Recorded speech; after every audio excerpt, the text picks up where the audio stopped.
Happy Thrive Thursday, Success and Fulfillment Circle family.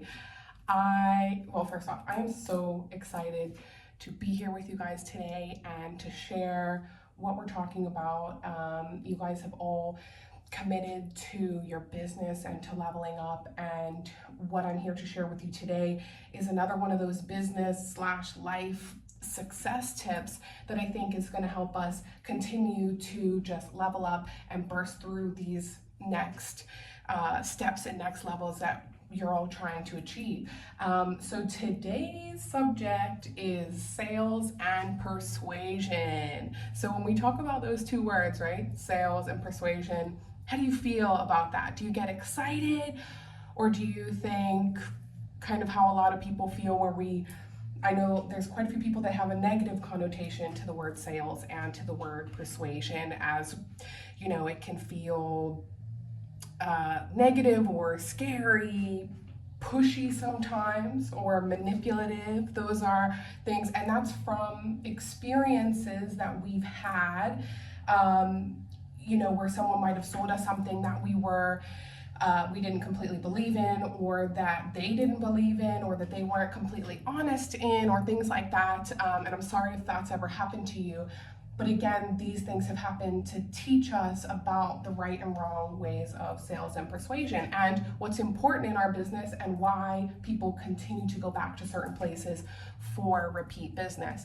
Now, I'm going to share some information with you that I have actually just finished a book this week from Dean Graziosi, The Underdog Advantage, which I felt compelled to pull a few things from for you guys today, because it applies so much to our business.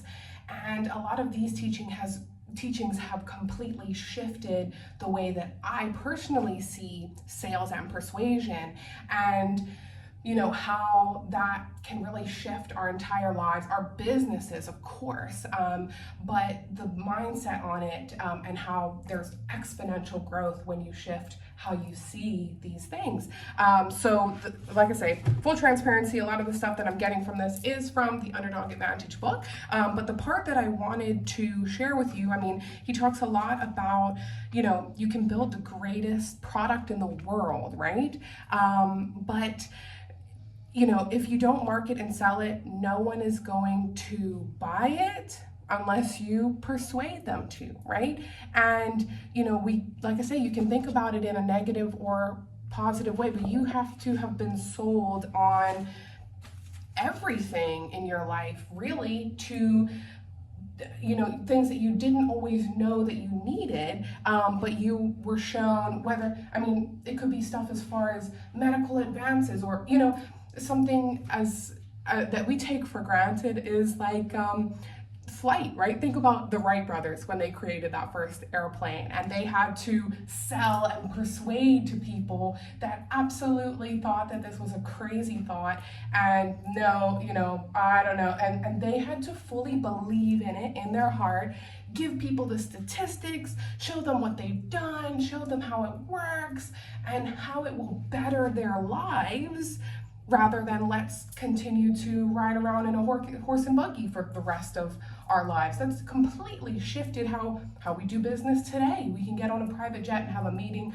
with somebody in Japan now because they weren't scared to sell. And I say that because we don't even think about sales and persuasion in that way sometimes, but it's so important to shift what those views are on that.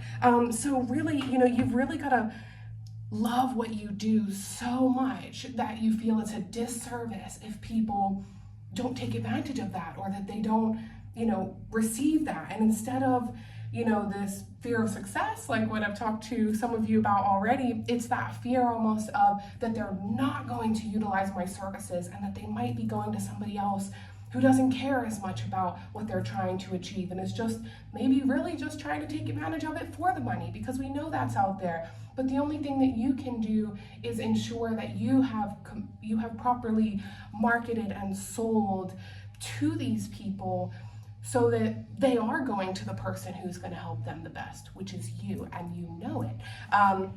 So there's three very important things that you need to have in mind when you are talking about genuine persuasion. And again, it's loving what you do so much that you feel that if people don't take advantage of it, that you're doing a disservice to them by them not taking action. Also, number two, living authentically as the best version of you and not trying to be another salesperson. I think this trips a lot of people up, and even in our industry, but we can't be comparing ourselves to other people. We all have, a different ideal customer, different people that will gravitate towards us. And I truly believe that there is enough business out there for everyone. And if you are marketing yourself accordingly, like authentically, and want the right people to gravitate towards you for your business, you need to be living that every day. Who are you when nobody is around? And are you still living that same person that you are when you are that salesperson? You're that person all the time. You genuinely believe in it. You could be in an elevator with somebody not expecting to have a sales pitch, as they call it, but be able to have a genuine conversation with them and just say, hey, I just overheard you saying something about this property situation you've got going on, and I'm so sorry to hear that, and I just want you to know, like, this is the best way that I can be able to assist, and things like that. And again, I'm not saying that's how you need to say it, but I just mean that being very clear on your offer and confident on that, and knowing that that is how you can best serve and help people,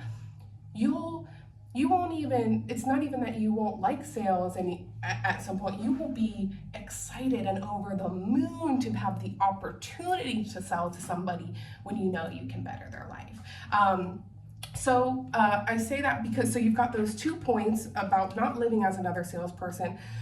But the third one is a very simple but very important point that I think a lot of us shy away from when we actually finally get in front of those people. We get a listing appointment. We finally have people talking to us at this Christmas party. They're asking us about our real estate advice. But we need to persuade with confidence. Remember, you are helping people get to another level. You are helping somebody with you know that you're the best person to help them achieve these goals, whatever they are in your particular business.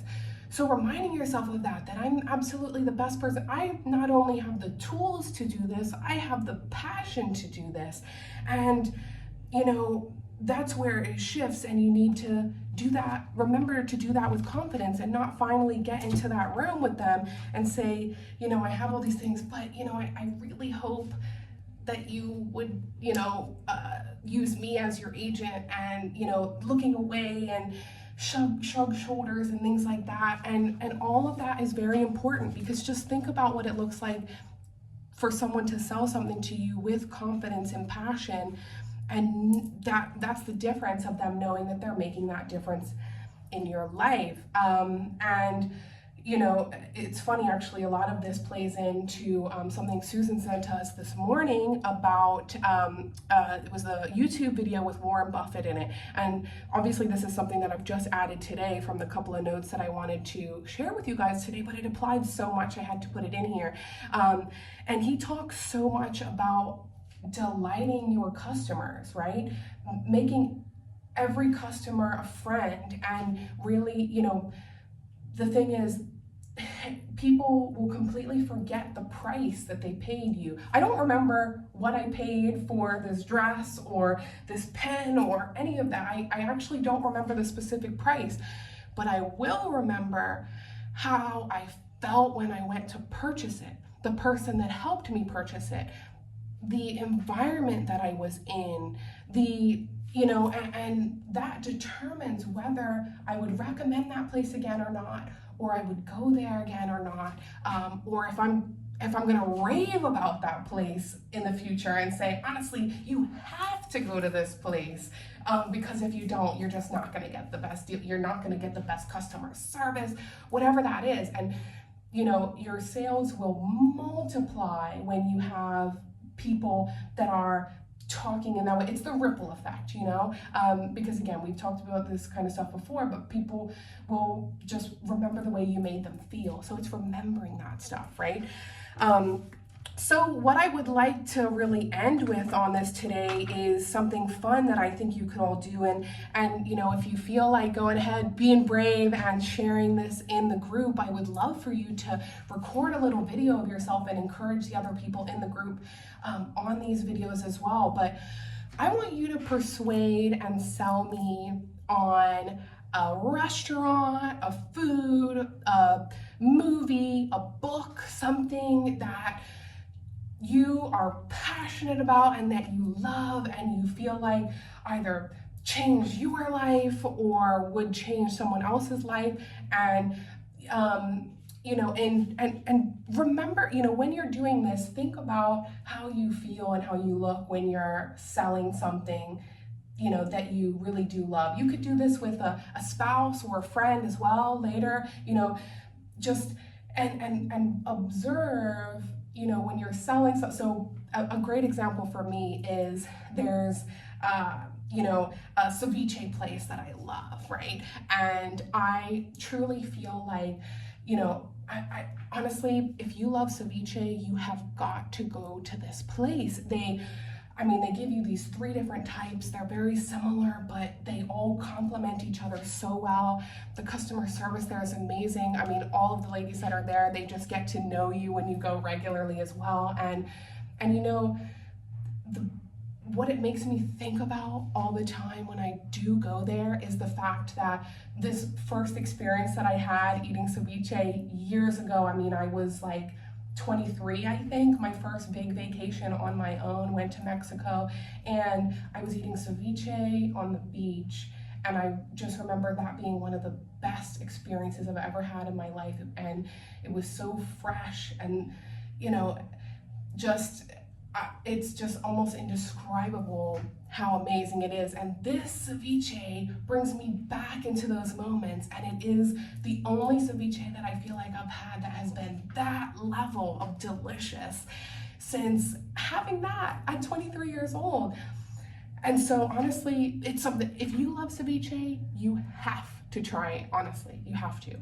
And so from that, again, you're reminded that you're doing this with a smile, with your shoulders back, with enthusiasm. So not arrogantly or annoying, but in an excited way, because you have nothing to lose. I think it's going into this not with a fear mindset, but you have nothing to lose in this. The only person who has anything to lose is the person that you're selling it to. If they're not sold on it and you don't present it to them appropriately, then they aren't sold on it, and they'll never go try that ceviche, or they'll never hear all these amazing things that you have to say about this book that you have to go read. Like I said, that I got so much from and is life-changing. And it's boosted my business, but also been able to get me to help the people that I know I want to serve, like you. And if you can speak about it passionately like that in an excited way, and know, like I said, you have nothing to lose, and the only one that has anything to lose is the person that you're selling it to. It's a disservice if you don't present it appropriately, and they don't read that book, or they don't utilize your service, and they go to someone that doesn't care as much as you do, and they might just be doing it for the money. So I say that because then at the end of that, you've got to push them to take action with no apologies. And watch what happens. Because again, you're not doing this from you're doing it with the right intentions and with the right energy, and you'll see how things will unfold from there. But again, just have excitement for what you're offering. Do the challenge. Persuade someone in your family or up here on our page. That's what the group is for. And I would love to hear about what it is. And like I said, in that exercise, observe your body language and how you feel and your excitement. And then transfer that into what you do in your business on a day-to-day, and think about how you show up to these lunches or listing appointments or Christmas parties or these events where you are able to present your offer to people How are you presenting that? And are you thinking about it? Are you selling and persuading people the way that you know you could be, because you know that this is the right thing for them and you know you are the best person for them to come to with this? So I hope you enjoyed this challenge. I hope you enjoyed this video today, and I can't wait to hear about what you guys think about this video on sales and persuasion and how it is going to help your business. All right, I look forward to catching up with you more later. Have an amazing rest of your day and your week.